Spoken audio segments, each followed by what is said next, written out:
Je reprends la parole uniquement pour prier tout le monde d'excuser l'absence du recteur appelé à d'autres tâches.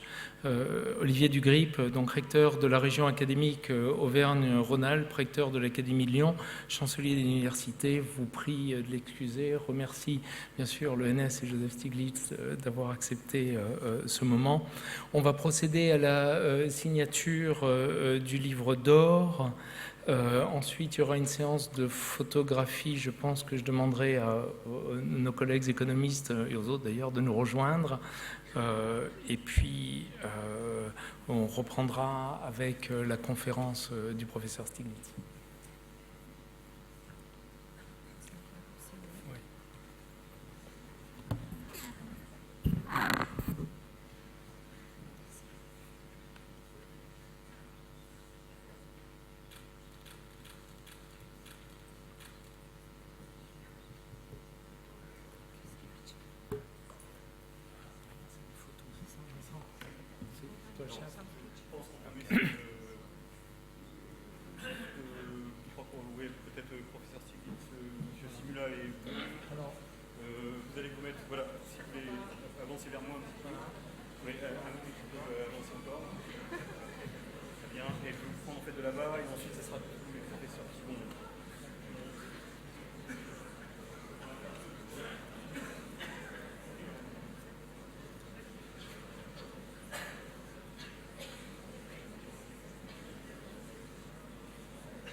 Désolé.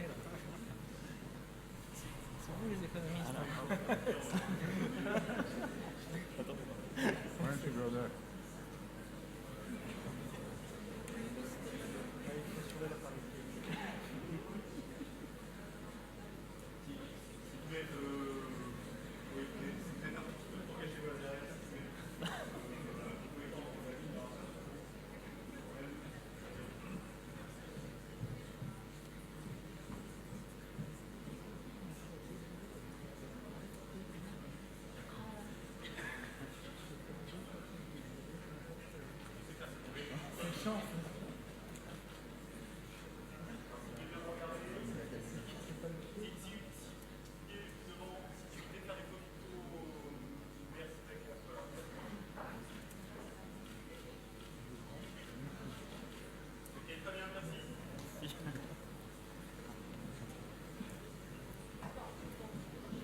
On va finir avec... Donc il faudrait récupérer... Excusez-nous, on va faire rentrer une classe de 48 élèves. Donc il y a encore des places au fond de l'amphithéâtre, mais si vous avez quelques places entre vous, est-ce que vous avez la gentillesse de vous serrer pour libérer quelques fauteuils en bout de rangée? Un immense merci.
Okay, so we'll continue with the keynote lecture by Professor Stiglitz.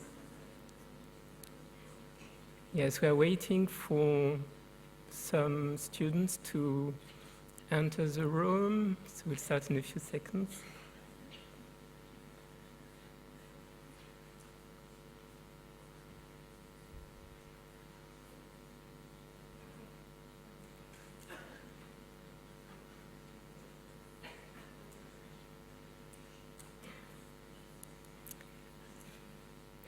Okay, so we will continue with the keynote lecture by Professor Stiglitz.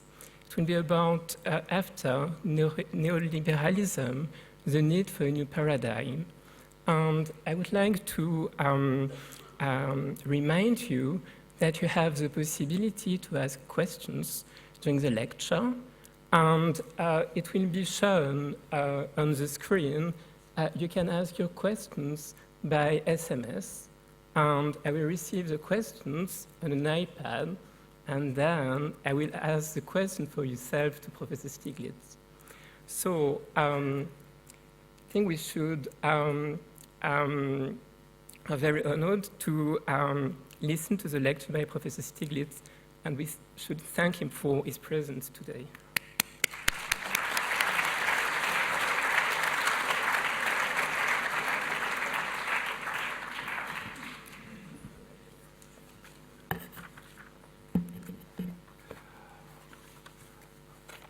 Well, it's a real opportunity to be able to talk with you about some of the ideas that I think give some insights into the political problems that we're facing and economic problems we're facing today. The perspective that I'm going to try to articulate is that a lot of our problems have to do with a particular view of economics, sometimes called neoliberalism. I sometimes refer to it as market fundamentalism. It was the idea that markets on their own could solve all of society's problems. And what I want to do is try to explain very briefly the evolution of these ideas, the ways in which these ideas were actually contrary to what economic theory was saying at the very time they became fashionable.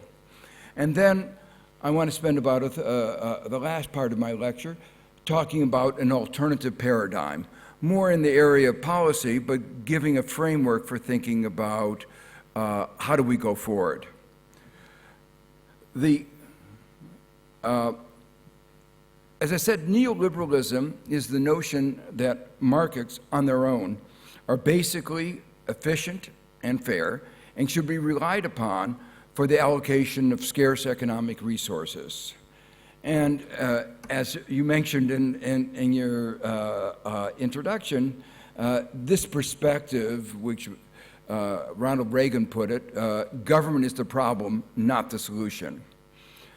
There's a long history of these kinds of ideas that were motivated more by politics than by a real understanding of economics.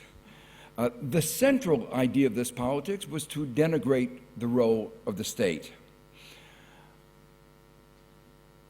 An example, a very dramatic example, was of a failure of markets was the Great Depression, when 25% of all workers were unemployed. You would have said that the Great Depression was proof that markets sometimes don't work perfectly. And yet, surprisingly, a large fraction of, say, the American economics profession in the 1930s response to this really social and economic calamity was to say, don't intervene in the market. Let the market take care of itself. Schumpeter talked about it as creative destruction, that it would clean out the system of all the rot, and that it would, out of the ashes would come like a phoenix, a new economic system. an economy. So the view was, and it was supported by most American economists, was that you should do nothing. Keynes, one of the great economists of the early part of the mid part of the 20th century, said no, that the markets sometimes fail, and that there were actions that the government could take to increase GDP, increase output, and reduce unemployment. And what was so surprising is, even after he explained this, I thought very coherently, very cogently, opposition to these ideas were very strong, particularly in conservative circles. And why? They didn't want to admit that there was a possibility of a market failure, and they especially didn't want to admit of a market failure that could be corrected by the government, because that would lead to a larger state. And their political position was, let's weaken the state. After President Roosevelt in the United States and other governments succeeded in intervening in the economy and restoring the economy to full employment, the idea of market fundamentalism weakened. And there was a consensus, a global consensus, for several decades around the need for selective government intervention, the need for the role for government, and it became one of the major thrusts of economic research was to try to define more precisely the role of government and the role of the market. But then politics again took over. And in the late 1970s, beginning in the 1980s, the idea of market fundamentalism, of neoliberalism, was revived by Ronald Reagan in the United States, Margaret Thatcher in the UK. In the United States, it got a new name, but that didn't change the nature. It was called supply-side economics. The reason they called it supply-side was that Keynes had emphasized that unemployment was a result of lack of aggregate demand. And they wanted to distinguish themselves from the Keynesians, and so if one was about demand, they were going to be about supply. They minimized or they ignored the role of market failures. Market failures are things like externalities like pollution, climate change, the lack of competition, imperfect information. They wanted to give free rein to corporations. They said that the only thing that corporations should do was to maximize the value of the shareholders.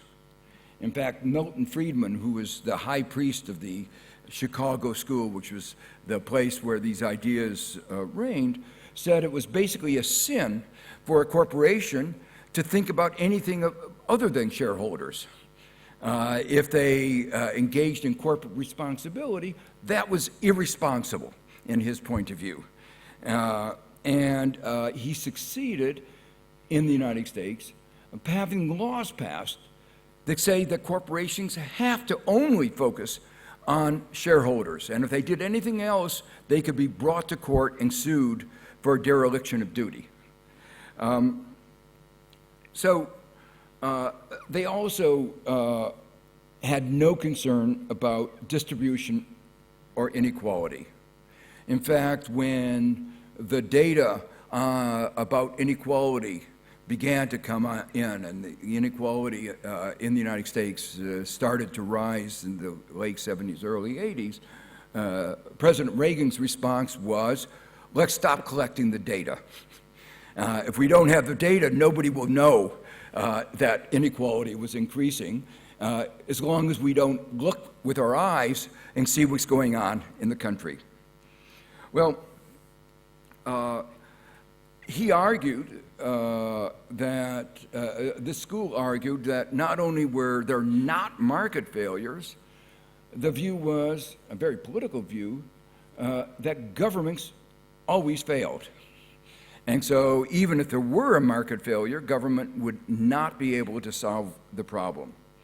There was no economic analysis here, even though it became very central to the perspective of many economists. It was really, I would say, a religious belief. It wasn't based on either economic or political science. Yes, some governments fail. In the United States, anybody who lived through George Bush or Donald Trump knows that sometimes governments don't work very well. So we all know that the governments are not perfect. But at the same time, we have to recognize that no country has been successful without a large role of government. And even an imperfect government, and all governments are imperfect, can make a difference.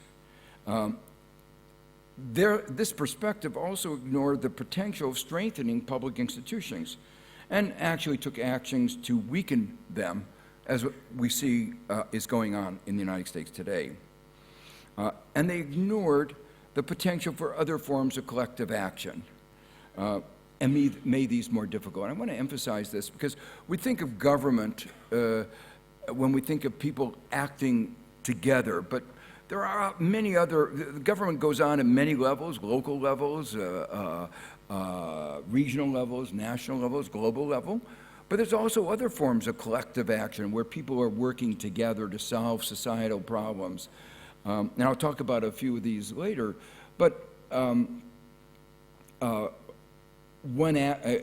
couple of examples are collective bargaining by unions on the part of workers, or class action suits by individuals to redress harm that is imposed on them by corporations. Well, there was actually a historical curiosity about the particular time in which this renewed neoliberalism, market fundamentalism arose under Reagan and Thatcher in the late 70s, early 80s, because this was exactly the time, or a little later than the time, in which economic theory had explained that markets don't work. There was a reference to one of the things that I've often said. One of the ideas that had a real power in economics was the idea that individuals and firms in the pursuit of their self-interest would lead, as if by an invisible hand, to the well-being of society. And this was what Adam Smith argued. It was and people who believe in market fundamentalism took that seriously. One of the important theorems that Bruce Greenwald, my colleague at Columbia, and I proved was, as you put it, the reason that the invisible hand often seems invisible is that it's not there. And the point is that what we were able to show is that the market is almost never efficient, and that there are many, many examples of the inefficiencies that are pervasive in the economy, and the real challenge of the government is to select the biggest ones where to intervene. But the presumption, what we did is with Adam Smith, the presumption was that markets were efficient, and then you identify particular examples where that was not true. And what we showed is the presumption was that markets were inefficient, and you had to identify the big areas where you had to intervene. The analysis that markets don't work,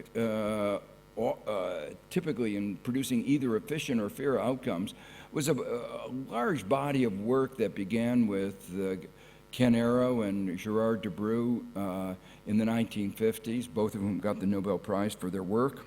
But it continued with research showing the ability of firms to maintain market power. Game theory was an important development in this area.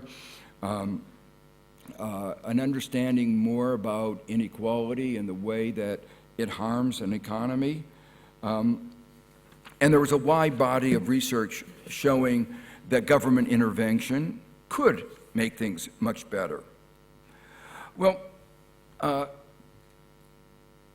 next big historical event was the collapse of communism in the late 1980s.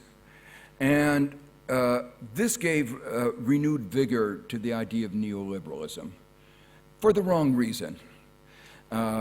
It was often thought, or generally thought, that this proved that markets worked. But the failure, the victory, you might say, of the market economy over communism was not due to the wonders of the market economy. It was that communism was a flawed, failed economic system. So Reagan could take pride that his ideas had triumphed. It wasn't the case that his ideas triumphed. It was that communism was basically a rotten system, corrupt system, and it couldn't work. But there developed an idea that was popularized by Francis Fukuyama, a political scientist, who wrote an influential book called The End of History. So, economists should never make forecasts, but political scientists should even be more careful about making forecasts. But his forecast was that this marked the end of history, that going forward, all countries would converge to market economies and liberal democracies.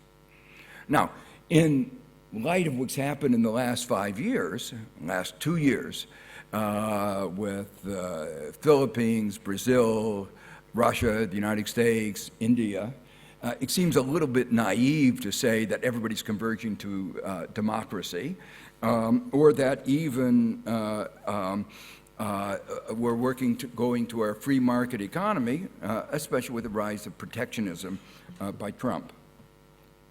So that raises three key questions that I want to spend a few minutes talking about.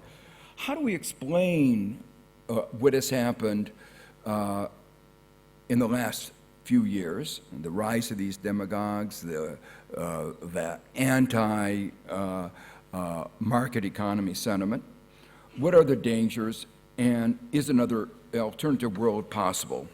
And what is the appropriate policy response to the moment? So, in my diagnosis of what has gone wrong, central is the idea that neoliberalism has failed.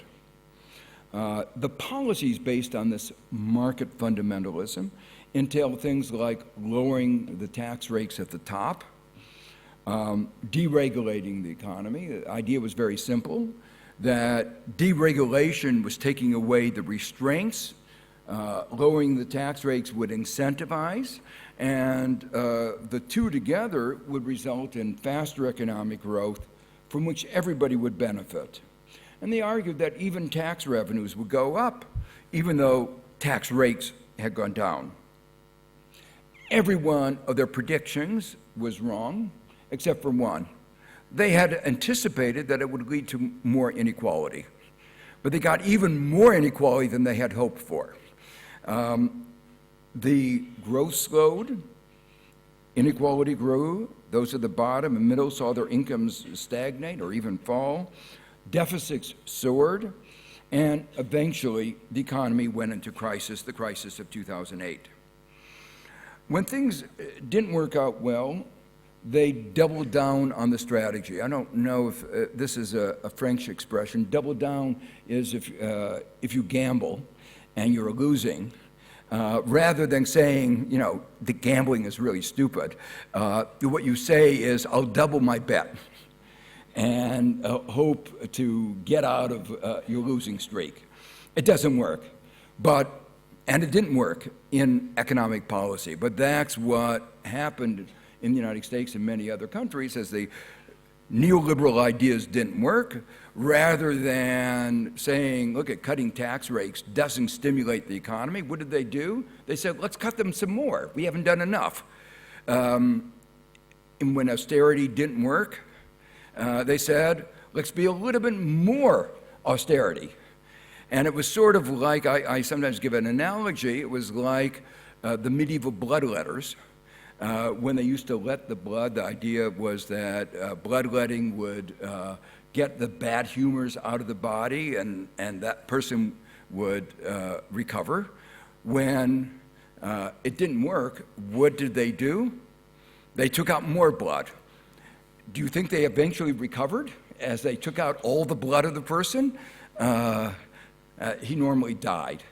And that's what Europe did to Greece and a number of other countries. So rather than learning the lesson from the observation that the neoliberal policies weren't working, they doubled down and things worked out even worse.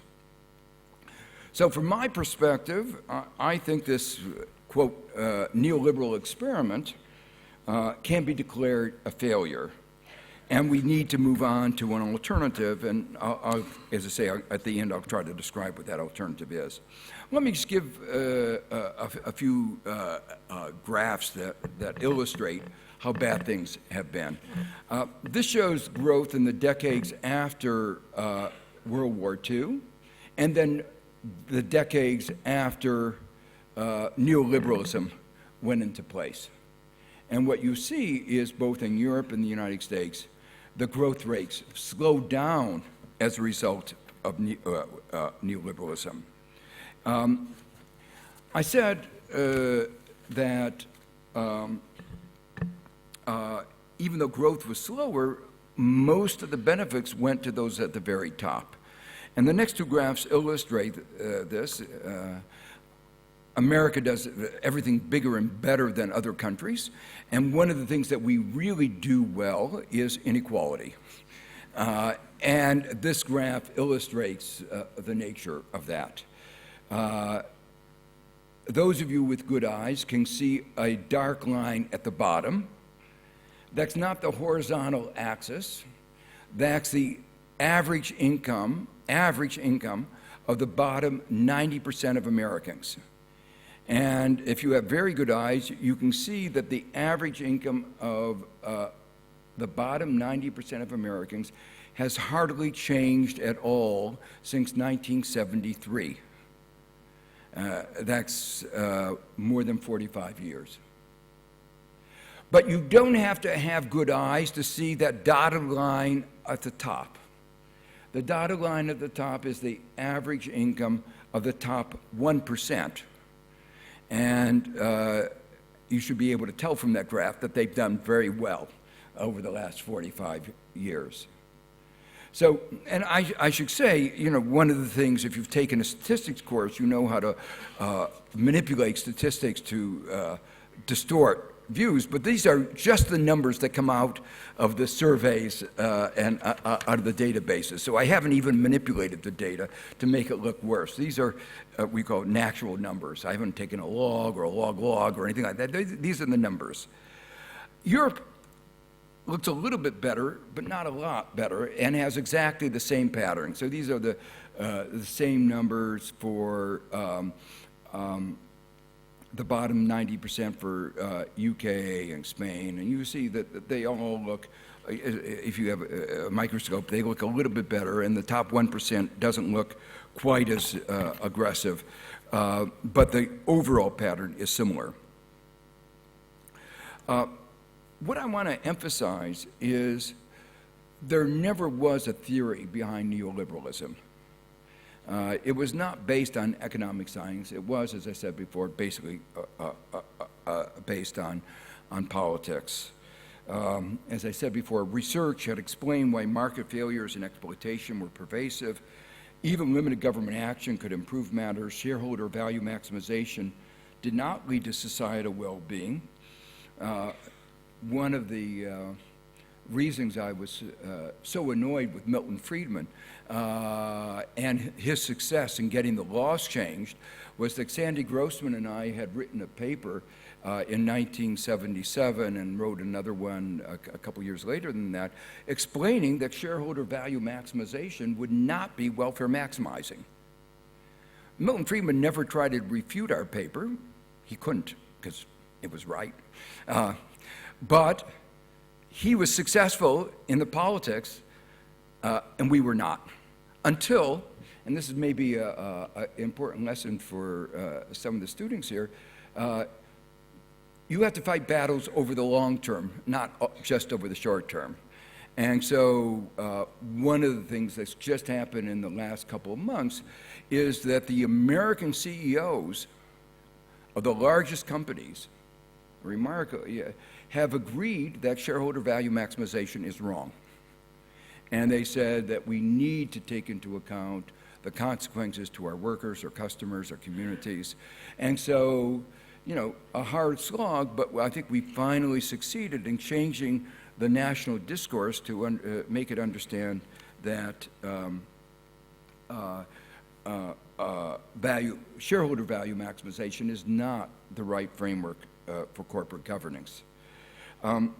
Another aspect of the theory that was prevalent in the neoliberalism was that globalization, taking down tariff barriers, would lead everybody to be better off. Economic theory had explained the country as a whole might be better off, but even then, I had written a paper showing that if there are imperfect risk markets, and there are always imperfect risk markets, everybody in all countries could be worse off because of the increase in risk.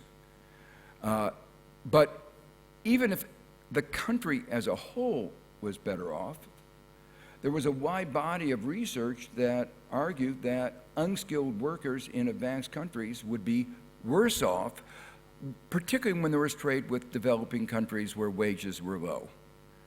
And that's exactly what happened. So the idea that free trade would necessarily make everybody better off without government doing something was just wrong. But it was a very strong part of the politics of the era. So I think the way you have to understand neoliberalism was not a set of economic doctrines. It was really a set of political doctrines. It was based on ideology and special interest taking advantage of ideology. There were the rich who didn't want to pay their fair share of taxes, so that in the United States today, for instance, just a couple of weeks ago, a report came out that the richest Americans pay lower tax rates than the bottom 50%. And so the bottom 50% on average includes people who have very low incomes. There were companies that wanted to be able to exploit others. Our cigarette companies that wanted to produce addictive products that would kill people and pretend that they didn't. Our pharmaceutical companies that produced opioid and pushed them and leading to the opioid crisis, resulting in contributing to the fact that the life expectancy in the United States is now in decline since Trump became president. Remarkable for a rich country. There were the food companies who have led to contributed to an epidemic of childhood diabetes. The auto companies who lied about their devised ways of deceiving tests on their fuel emissions. So the companies wanted to exploit others, and they didn't want to be regulated. And the coal and oil companies that wanted to pollute the world. So, given all this, it's not a surprise that there was anger at the elites who had promised that neoliberalism and globalization would bring benefits to all.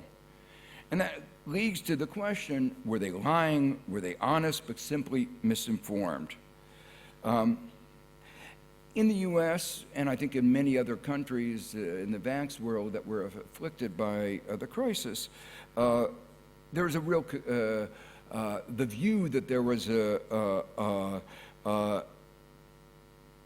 it was elites that were shaping the system to advantage themselves was reinforced, or it was brought home by the response to the crisis.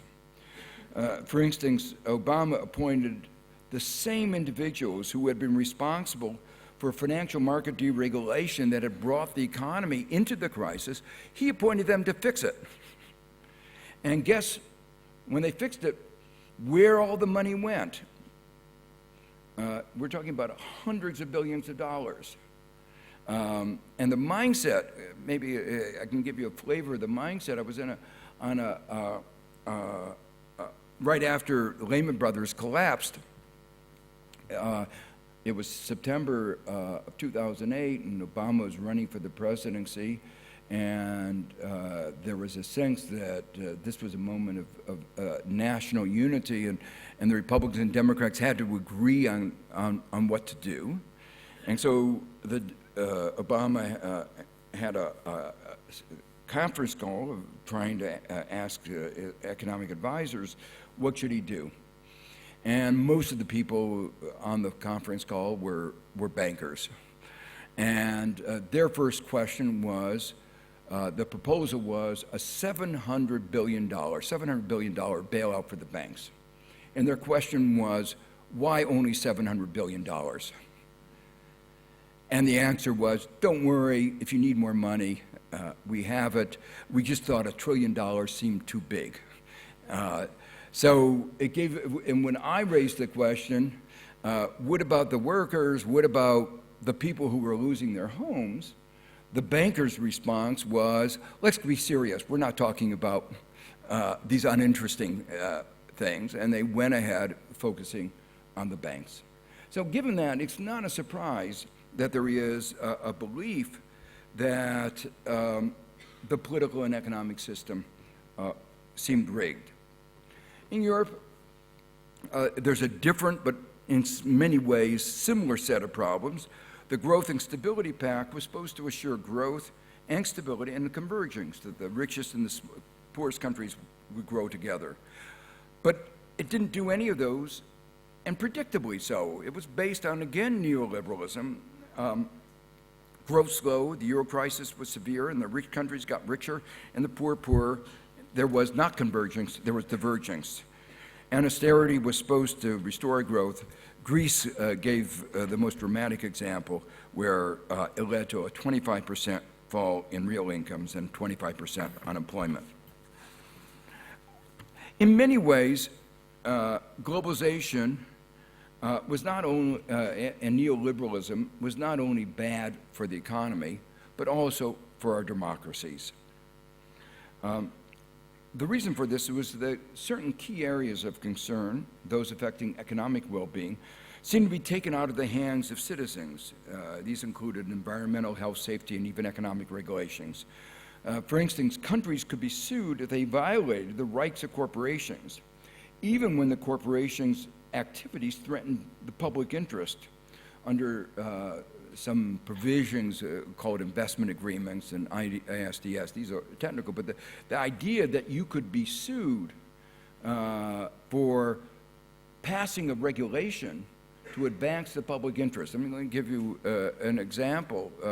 It could be an environmental regulation about climate change, a regulation you can't have a toxic dump in the middle of a city. One of the most famous was a suit by Philip Morris against Uruguay when Uruguay passed a very simple regulation saying that you had to disclose that cigarettes were bad for your health. And that disclosure was intended to discourage people from smoking. It did that. Philip Morris's profits went down, and they sued under the investment agreement and said, you've hurt our basic right to kill people. And the suit is so expensive. The arbitrators get paid huge amounts, the lawyers get paid a huge amount, that Uruguay couldn't afford it. So in this particular case, fortunately, some rich Americans like Mayor Bloomberg stepped up and said, we'll pay the legal cost for Uruguay. And eventually, Uruguay won. But These problems of undermining democracy are even more severe in developing countries and emerging markets, where capital market liberalization, which is the idea that money can go in and out of a country freely, allowed Wall Street to pull its money out of a country whenever there was a candidate that they didn't like. And this actually happened in Brazil. And so it seemed to many countries as if Wall Street had more voting power than the citizens of the country. So taking all this into account, it's understandable that there has been a backlash against globalization, against neoliberalism, but it is still the case that the particular form of the backlash, represented by Trump and by other demagogues, represents a real threat to our civilization and to our standards of living. So I want to spend a few minutes trying to describe what I think of as the real source of the wealth of nations, why we are so much better off today than we were 250 years ago, and we should really appreciate what's happened in the last 250 years. And by explaining that, I hope to convince you that there is a real threat to our civilization. So the next graph shows, the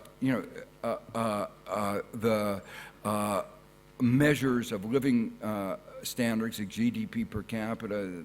I don't want to put too much weight on the data, but I'll give you another set of data that gives the same picture for a number of countries. And what you see, what you see in this graph very clearly is that almost no changes in standards of living for hundreds and hundreds of years until the late 18th century. And then it suddenly went up very quickly in Western Europe and then and the United States, and then eventually it was followed by East Asia. This is another set of data where in the UK they love to collect data, and they have a lot of data on both wages and the cost of living. And you can see, again, the same pattern, almost no changes for hundreds of years until, actually, in this data, it's the mid-19th century. If you look at the data closely, those of you who are trained in economics, you can see that if you have a plague where 30% of the labor force gets destroyed, wages will go up, but not a lot. And then they started to go down again. And this is a graph showing what's happened even since 1820 on life expectancy. Life expectancy in most countries have doubled. We're all complaining as we get older about our health, but when we realize that we probably would have been dead by now, we appreciate really the dramatic change that has happened. So that leads us to the next question: what made all this possible? And I argue that there are three things. Science, advances in our understanding of the world around it, is probably the most important, but also social science, advances in our understanding of humankind. And finally, advances in social organization. We moved beyond a simple agricultural economy where people don't have very complex interactions. You run your farm and then you have simple markets. A modern innovation economy is very complex. And we have to have, be able to cooperate, to coordinate, and that's where you need things like coordination of economic activities through markets governed by the rule of law, collective action, and politics, which set the rules of the game with separation of powers, checks and balances, and all the apparatus that we think of as a well-functioning democracy. And all of these were central ideas of the Enlightenment. And it was this, you might say, the Enlightenment that set the stage for the progress that has occurred. In all of this, there are one set of institutions that I referred to a little bit earlier in my remarks, which is the critical role of truth institutions. all the systems described above require ways of assessing the truth, collecting information, weighing the information, verifying the information, transmitting the information. And the problem is that all are now under attack. The media, the judiciary, the universities, our research institutions, our independent bureaucracy. It's not gotten as bad in Europe, but too often you follow the American model. In America, one of the parties is very hostile to science. It's particularly hostile to climate science, but it is hostile to all science. President Trump proposed a 30% cut in all research budgets. The general view about our universities is that they corrode our society because they teach students about liberal values, about tolerance, about the Enlightenment, about science. And all of these undermine their particular perspective on the world. So there is a concerted attack against our university. So putting it maybe a little bit more broadly, the most disturbing aspect of our political moment is the attack on our basic epistemological system, with far-reaching effects on our civilization, our standard of living, and the functioning of our systems of political and social organization. So what I want to do in the final few minutes here is to talk about an alternative. I was writing my book, People, Power, and Profits, for an American, partly for an American audience, but I thought it was relevant for others. So I used the term to describe this alternative system, progressive capitalism, but could just as well have been described as a reinvigorated social democracy. Central to this idea is a new social contract between the market, the state, and civil society. And I use the term progressive capitalism to remind us that the market is going to play a central role. I've described before a lot of criticisms about modern corporations, American corporations, and how corrosive of our society they are. But that's because they have the wrong incentives and the wrong regulations. You cannot have a complex, decentralized society without some degree of decentralization. You need to have markets. So one of my main themes is that we're going to have a role for markets, but they have to be circumscribed. They have to be regulated. I use the term progressive to remind us that it is not unfettered capitalism, not the kind of Reaganomics. Capitalism is not an end in itself, but a means to broader societal objectives. And when I talk about social democracy, democracy is supposed to remind us of the importance of democratic values, and social is to remind us that we are trying to create a better society. When I talk about this new social contract between the market, the state, and civil society, I want to emphasize that you have to, one should recognize that a successful society must be based on a rich ecology of institutional arrangements. We sometimes oversimplify it and talk about the market or the state, as if those are the only two actors in our society. But actually, all of our societies have many, many other kinds of institutions. Maybe I'm a little bit biased in my view, but I think America's most successful institutions are our educational institutions, our great universities like Columbia and Harvard and Princeton, and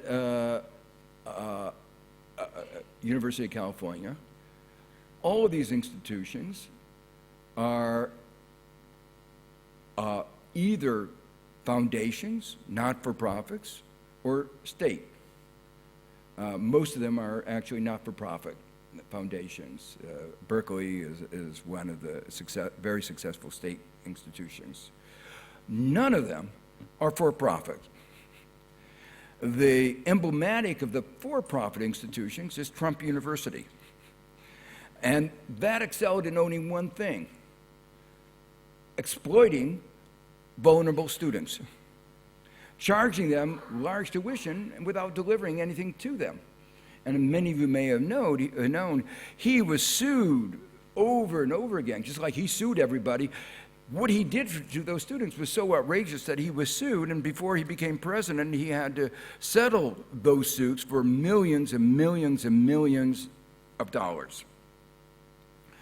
But there are other important forms of institutions, cooperatives.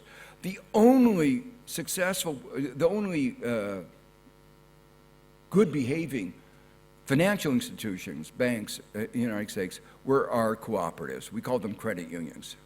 They were the only ones who did not engage in predatory behavior, did not engage in excessively risk behavior, and they're the only ones after the crisis that continued to lend and expanded their lending to small and medium-sized enterprises.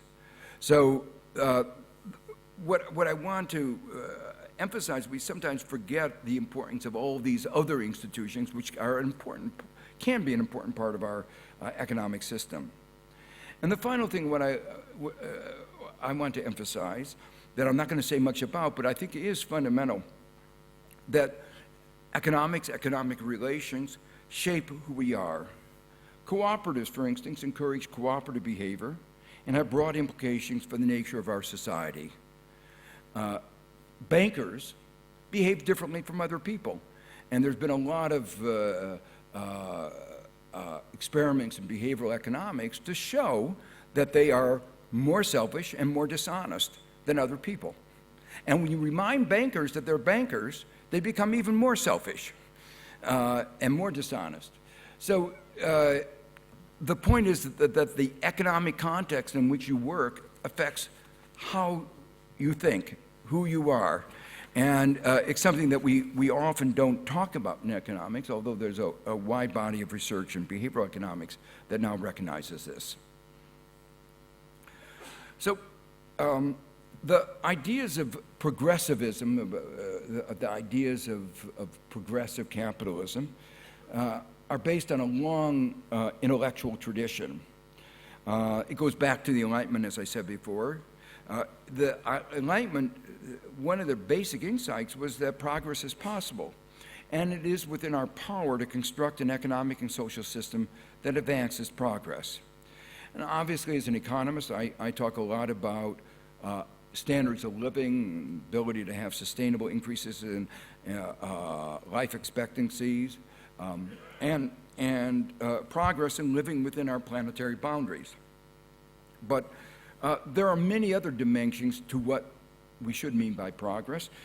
One of them is notions of social justice, a more humane society with less prejudice, less discrimination, less exploitation, more tolerance. In American history, when we talk about these things, we think back to the late 19th century. This was a period that was called the Gilded Age. Some of you know the robber barons who were really successful in exploitation and ring-seeking, led to a level of inequality that is comparable to what we have today. And the response to these inequalities, not only in economics, but even more important, in political power, led to a whole set of reforms that we call the progressive reforms. And those include competition laws, social legislation, a whole set of changes in our economic and social system. And the point is that we succeeded in creating, through these reforms, a more dynamic capitalism and a prosperity that was better shared, and in which power was not concentrated in the hands of relatively few. In a way, you can say that we help create what is now sometimes called a middle-class society in which everybody shared. But over the last 40 years, under the neoliberalism, we have been rapidly deconstructing that kind of society, getting to the kind of society that I pictured where the top 1% is doing very well and the rest of our society has been stagnating. And I want to remind you that 40 years is a long time in the history of capitalism. You know, if you think about it, we basically had 200 years of modern capitalism. And 40 years is 20% of that 200 years. So we're not talking about a moment in time. It is a large chunk of time from which we ought to feel confident in making inferences. So I want to talk about now what are the major elements of progressive capitalism or this rejuvenated social democracy. There are four, and I'm going to go through this fairly quickly because I want to have time for questions.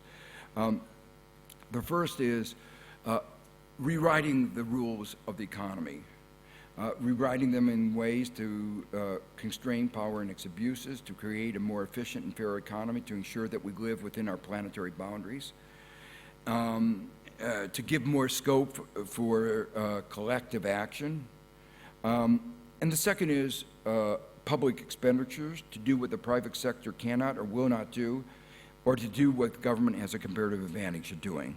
And the third is fair and efficient taxation to help finance these public expenditures. And the fourth is a whole set of reforms to ensure a decent life for most citizens. So let me go through those fairly quickly.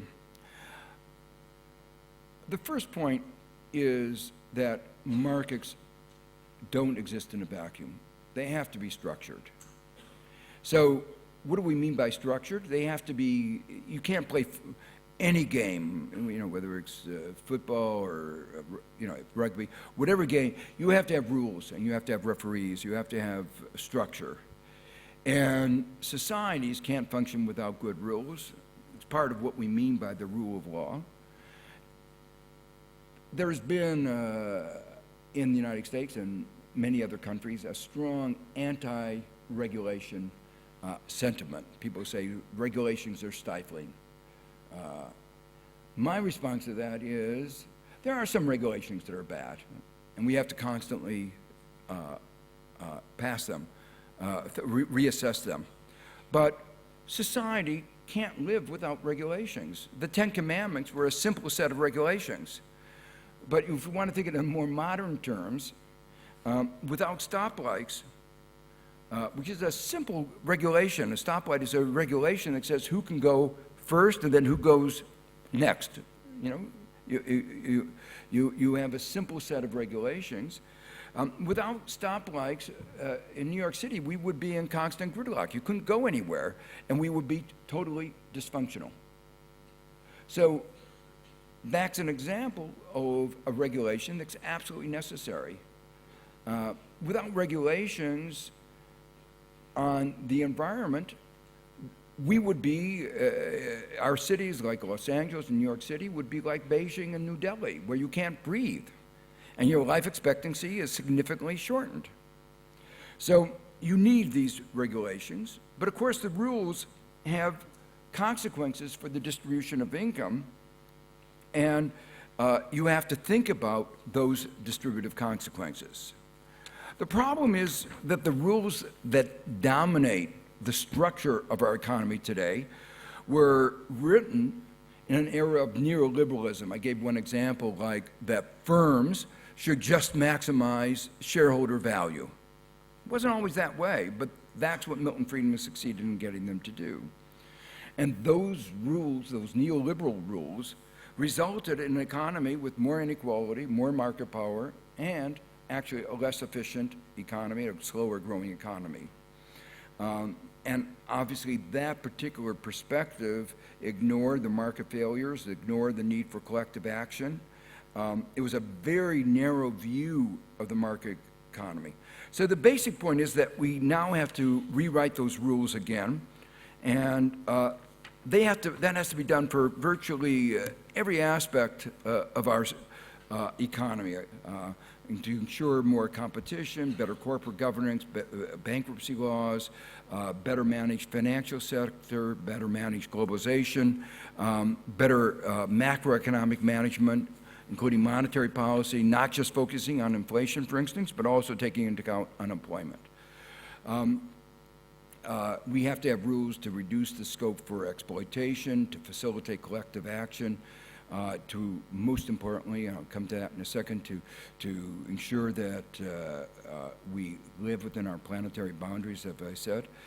In Europe, the rules of the Eurozone need to be rewritten, especially the Growth and Stability Pact. There's a need for a banking union, a common deposit insurance, a need for economic support for unemployment, a solidarity fund for stabilization. There are lots of others. I want to dwell just for a minute on one set of policies that has gotten a lot of attention for dealing with the problem of climate change, and that's a Green New Deal. The central idea here was to think about the possibility of using of this existential threat, climate change, to our economy, to our society, as an opportunity really to help restructure the economy. We need prices to guide the economy, but prices alone won't suffice. They have to be complemented by regulations and public investment.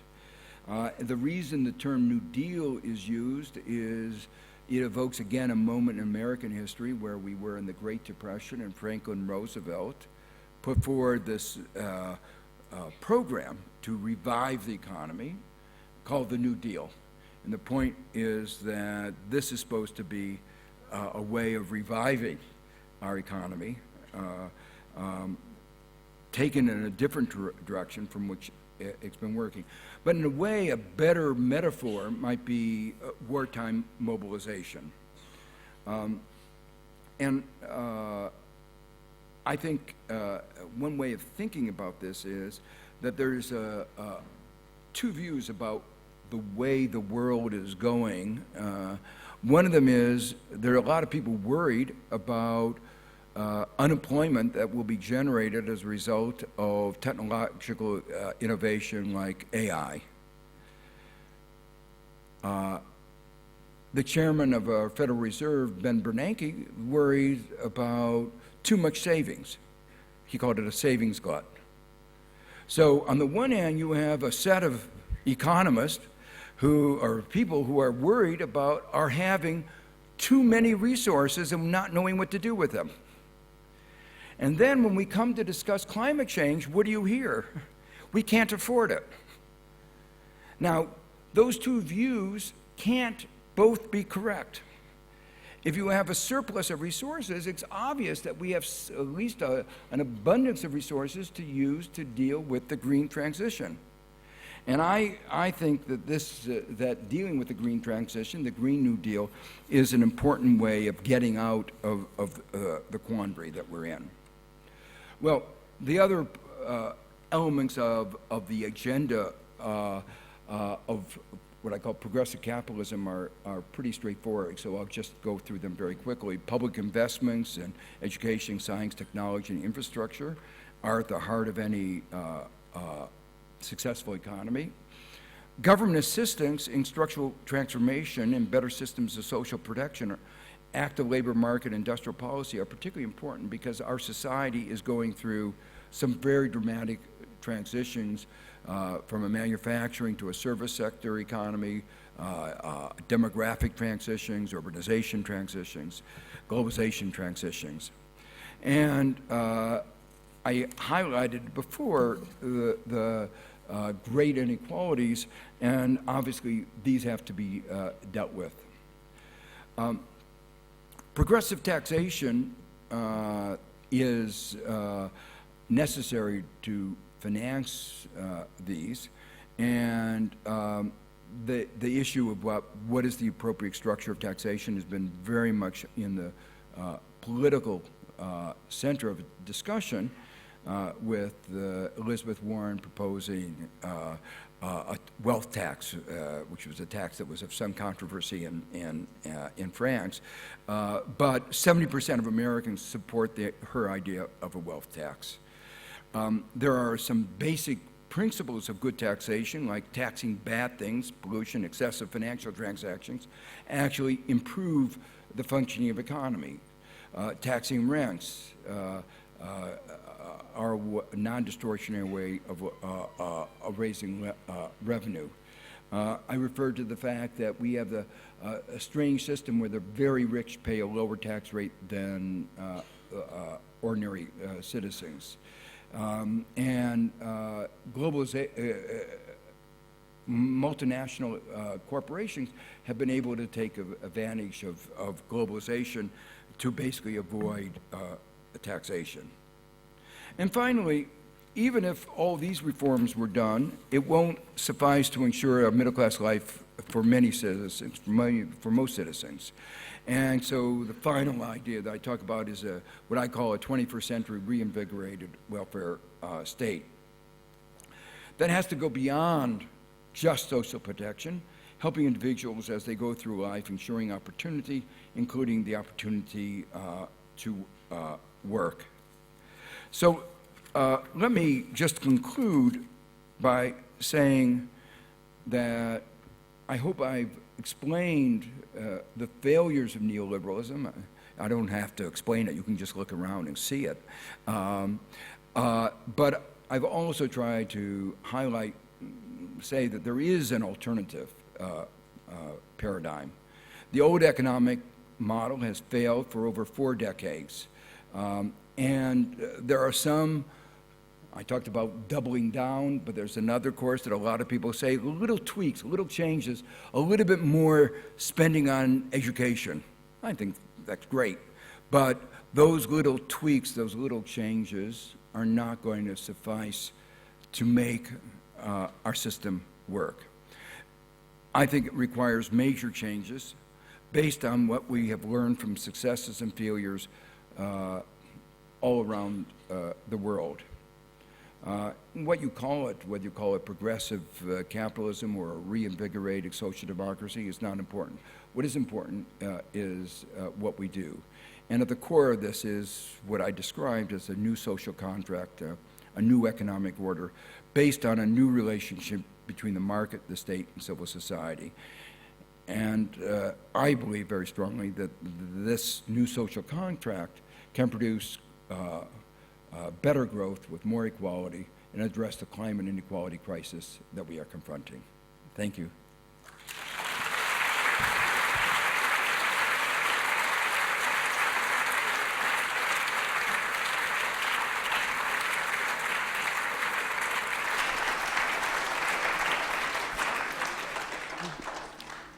Thank you very much for this fascinating lecture. So I received many questions, and the last one was, shall we have the time to go to the time for the questions? So I suggest that we take about 10 minutes for the questions. And the first one is the following. So it seems that neoliberalism is broadly accepted. And how can we explain this kind of collective mistake? That's a good question. I think part of the reason that it became so widely accepted was that it was a very simple theory. The idea that markets... Oh, a little smoke here. Ah, there is a fire.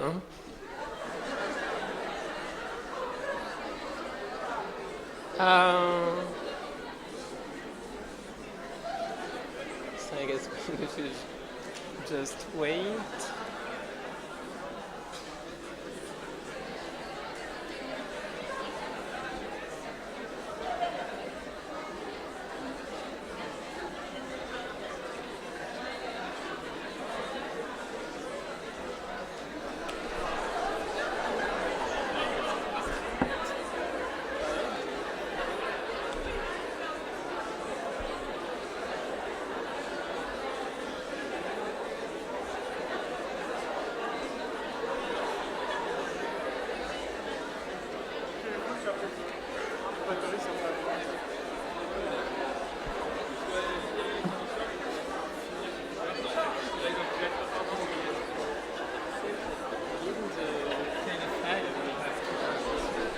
then? Yes. So there was some fire because of a mobile phone, and what I was told is that we have to evacuate the room and now. So I'd apologize for